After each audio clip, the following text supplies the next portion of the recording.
mulainya gitu bro? Dari siapa dulu? Ntar lu bisa pada cerita satu-satu ya. Coba. Jadi kalau gue ada dua nih, ada masalah how to untuk teknis, ada satu lagi sebenarnya ini yang paling besar, masalah di mental block diri kita sendiri. Itu yang paling besar gitu. Karena gini, aku mulai ini di affiliate ini dalam keadaan minus Bang Der. Bahkan teman-teman di sini kayak Bang Sabar itu adalah orang-orang yang terdampak dari COVID-19 yang akhirnya baru mulai jadi TikTok. Kayak misalnya Bang Anggi atau siapapun itu banyak yang sekarang jebolan dari COVID. Setelah dulu jatuh banget setelah COVID itu. Nah, jadi waktu pas aku COVID ini kan aku bilang aku ini minus 14 juta. Istri lagi hamil usia 6 bulan, anak mau sekolah, dan aku 5 bulan gak pernah ngasih bulanan istri. Sampai aku gak tahu lagi gimana cara nyari uang. Saat itu aku udah pomerang lamar jadi Gojek, sampai nggak tahu lagi gimana cara nyari uang. Nah saat itu aku berpikir pengen jadi seller juga di TikTok, tapi aku tuh dagang baju wanita, nggak bisa gitu kan. Aku cowok, nggak mungkin dagang baju wanita bikin konten gitu kan. Nah gimana caranya ya udah aku jadi affiliate gitu kan, dan promosin barang orang lain. Aku mulai dari barang-barang yang ada di rumah. Jadi dari kotak tisu, kotak tusuk gigi, dan apapun. Dan aku bikin konten bukan buat penjualan, tapi untuk latihan gimana cara bikin konten. Karena aku sadar aku bukan konten kreator. Nah itu yang harus teman-teman tahu gitu. Jadi bikin konten itu untuk awal itu kita bukan konten kreator. Orang di luar satu yang aku ajarin adalah kita mulai dulu belajar dulu gimana cara bikin konten. Baru nanti kalau konten mulai bagus, baru kita menghasilkan penjualan.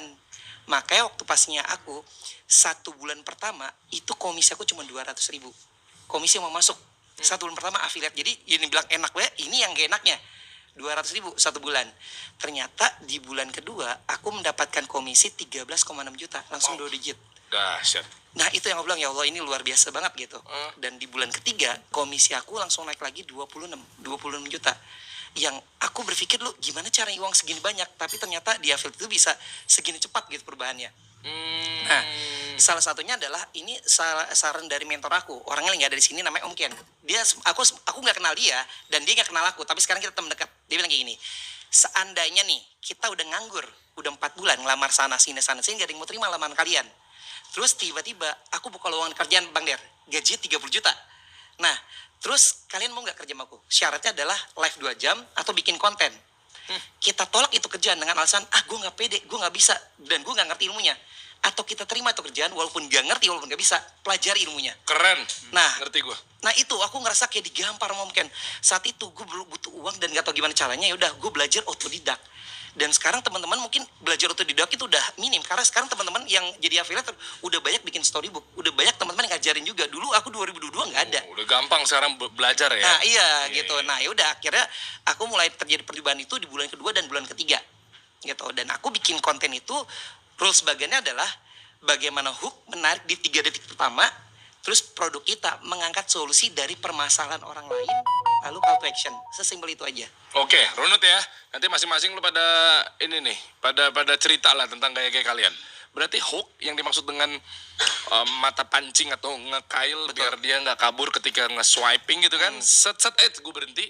Itu fungsinya ada di berapa detik? 3 detik, 5 detik? 3 sampai 5 detik lah. 3 sampai 5 detik pertama. Itu adalah hook yang jantung dari sebuah konten, bagi aku hook dulu. Oh ya, karena untuk dipastikan mereka nonton sampai akhir ya. Iya. Dan pastikan kalian kan manggil orang untuk melakukan aksi belinya itu kan keranjang kuning dan lain sebagainya kan cenderung pasti di akhir-akhir video. Iya, kan? betul. Ya, gimana caranya kalau hook lo tuh nggak bisa nyantolin mereka, terus otomatis pergi udah cabut. Nah itu yang sulit ya. Nanti mungkin salah satu gue gilir aja kali ya biar dapat semua, boleh. Biar insight-nya biar teman-teman ngelihat sebenarnya. Ya maksudnya gue mau tahu sebenarnya teman-teman kalau mau belajar langsung sebenarnya di bawah juga ada sih storybook mereka udah gue siapin nih biar lu